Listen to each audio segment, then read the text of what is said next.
Hello बच्चों, start कर रहे हैं। देखिए हम इस क्वेश्चन को। Histamine a chemical stimulate secretion of acid in stomach as well as responsible for nasal congestion and allergic response, but both antacid and anti-allergic drug are different. Why? Histamine की बात हो रही है। हिस्टामिन ये एक chemical है। ये कहीं अगर केमिकल किसी टिश्यू में सिक्रेट होता है, प्रोड्यूस होता है, बनता है, तो क्या होगा? ये क्या करेगा? ये स्टिमुलेट करेगा secretion of acid in stomach as well as responsible for nasal congestion. जो कंजेशन नेजल होता है मीन्स कहीं अगर किसी को कोल्ड होता है तो नेजल कंजेशन होता है, ब्रीथिंग में थोड़ी सी प्रॉब्लम होती है, बहुत खुल करके सांस नहीं आती है, तो नेजल कंजेशन इसे हम बोलते हैं।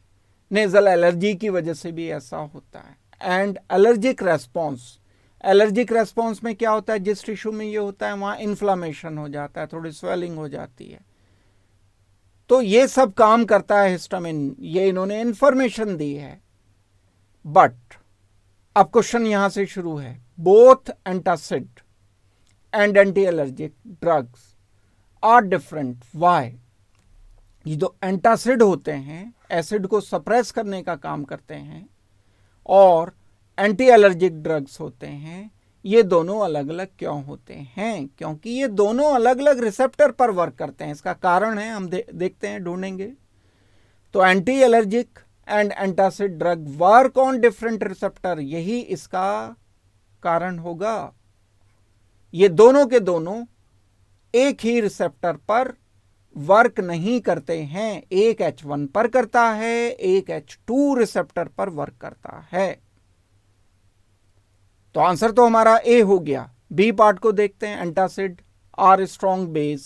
जरूरी नहीं है ये बेस हो, स्ट्रॉन्ग बेस भी नहीं होते। अगर ये बेस होते भी हैं जो हम एसिड को न्यूट्रल करने के लिए यूज करते हैं, वो जो बेस होते हैं वो तो माइल्ड बेस होते हैं। एल्यूमिनियम हाइड्रोक्साइड, मैग्नीशियम हाइड्रोक्साइड वगैरह वो यूज कर रहे होते हैं। एल्यूमिनियम हाइड्रोक्साइड की जगह मैग्नीशियम हाइड्रोक्साइड का इस्तेमाल करते हैं, विच इंक्रीज एलर्जिक।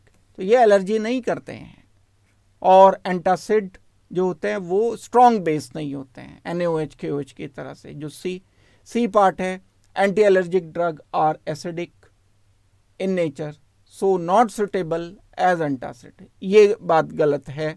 ज़रूरी नहीं है कि जो एंटी एलर्जिक हम मटेरियल यूज़ कर रहे हैं वो एसिडिक हो, तो ये बात भी करेक्ट नहीं है। तो ए हमारा इसमें करेक्ट होगा। डी नन ऑफ दीज भी ठीक नहीं है। दैट मीन्स बच्चों इस क्वेश्चन का फाइनल आंसर हमें करना चाहिए ए। Thank you very much and good luck.